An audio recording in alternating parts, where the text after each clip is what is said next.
In this video, we'll explore the three main object types used across Shapelab's Create tool and Stamp tools: template objects, stamp objects, and parametric primitives.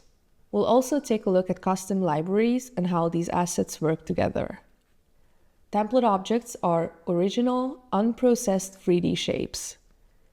They can be simple or highly complex, and they're used exclusively with the Create tool.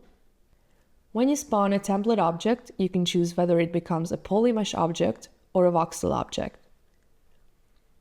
Templates are stored as FBX files, and because they are unprocessed, they retain their full detail and topology.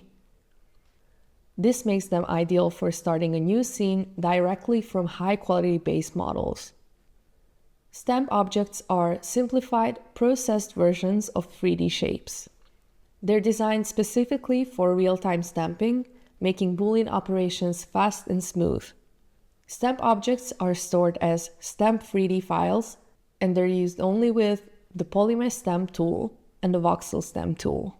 They are optimized for speed, which is why they often behave better for quick cuts, additions, and subtractive modeling. You can also use your own custom stamp 3D shapes.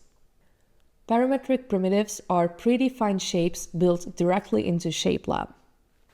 They come with adjustable parameters such as dimensions, non-uniform scaling, bevel, chamfer, taper, hole, and the object's approximate resolution. Because these shapes are parametric, they remain editable before you finalize them. They can be used with both the Stamp tools and the Create tool, meaning they can output polymesh or voxel objects. To adjust the size and proportions in VR, press and hold the thumbstick on your primary controller and move your hand. This changes the object's X, Y, Z scale dynamically. Template objects and stamp objects are stored in separate libraries because they serve different technical purposes.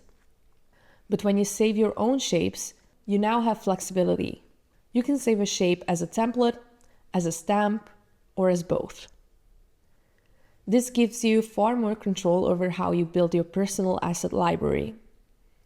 Most importantly, you can now load custom stamp objects into the Stamp tool. This means your own models can be used for real-time Boolean stamping.